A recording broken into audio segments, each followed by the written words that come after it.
She always said heaven and hell are what you make of them. She was the door between the two.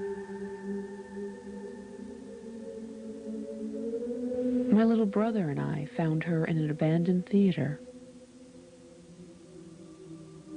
We peered around the corner of the lobby door.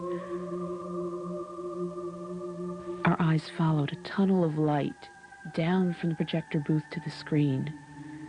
There she sat, eyes beckoning me down to join her in the spotlight.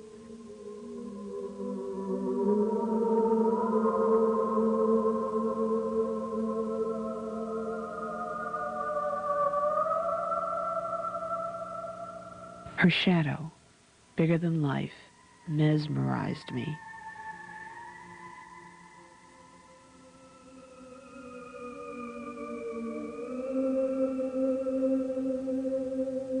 As if entering a sacred place, I removed my shoes and placed them beside a pair of dusty slippers.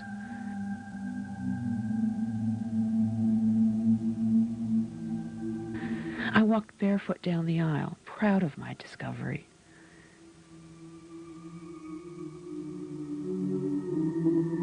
I reached out with a curious hand to touch her smiling face.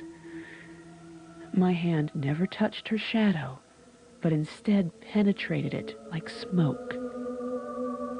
My brother eagerly followed. She crouched on the other side, waiting to welcome us to a new dimension. A dimension so silent and void of motion that simply taking a step was an assault on the senses, an assault in which we reveled. Every Sunday after that, we'd go to the abandoned theater to meet her. We'd remove our shoes and carefully step through her shadow, bigger than life, to a world where everything was all so real. She'd be waiting on the other side to show us her side of our world. A golden tunnel took us to the outside of the theater.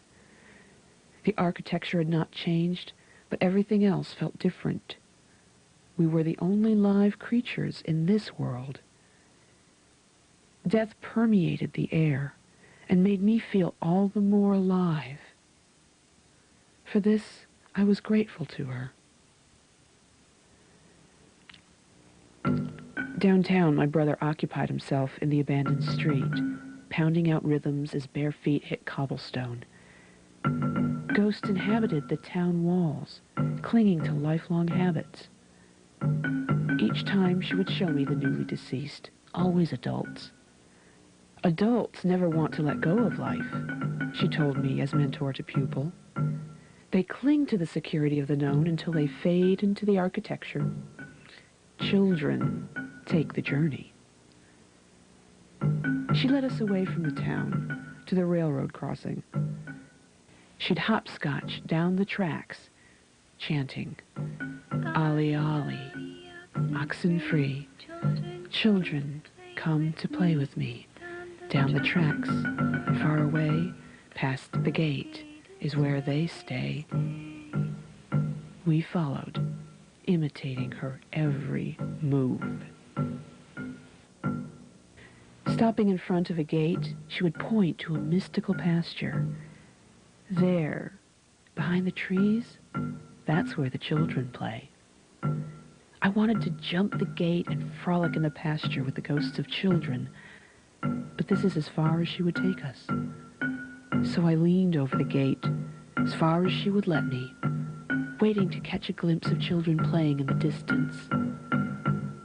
After staring at the sterile landscape, I would grab my brother's hand and follow her back home. Next Sunday, we would be back at the movies, leaving our shoes beside the slippers at the lobby door. She'd be waiting behind her shadow. One Sunday, she grabbed us by the hand. With a new urgency, she led us away from the movie house. Downtown, she didn't stop to show me the walls. She drug us past the new spirits, spirits of children. Silently, we went down the tracks, past the pasture where ghosts of children play. I thought I saw a shadow crouching behind a tree in the distance. She drug us further down the tracks. Upon reaching a graveyard for cars, she climbed the gate and beckoned for us to follow. As we crossed over the fence, I felt I left a part of me behind, the part that would one day play in the pasture. We piled into an old van and she took the driver's seat. On the edge of her seat, she slammed the gas pedal. The van jumped forward. Barely able to see over the dashboard, she dodged between rusty trucks and cars until we came to the end of the yard. There, we twisted onto an overgrown road. She accelerated and hit a bank, throwing my little brother from the van as it overturned. She crawled out. Disregarding his still body, she continued down the road singing, "There's nothing lost on the other side. In fact, there's more to gain. Cross river comes, no morbid storm, just mild, caressing rain." I ran after her, knowing she was our only hope for returning home. The road dead-ended at a golden tunnel. She climbed into the tunnel towards a blinding white light. I climbed in after her. At the end of the passage was a town unfamiliar to me. I followed her into a building. Beside a tub, she began to undress. "You are now the door," she said, stepping into the tub. She dunked her head beneath the water and lay still until the bubbles ceased flowing from her mouth. I ran out the door towards the golden tunnel that brought me here. I crawled inside, hoping to find my brother on the other end.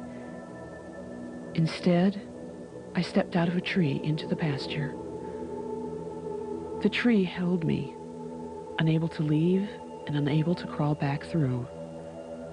To the left of me was silence. To the right, I heard scampering. I moved my eyes towards the noise. Through the piercing light of the projector, I saw her small body running, slippers in hand, from the artificial light of the theater towards the sun which filtered in from the front door. Now I stand, a living shadow, bigger than life against the screen, waiting for children to step through me and meet the child which was once a part of me. He waits in the shadows to lead them down the tracks.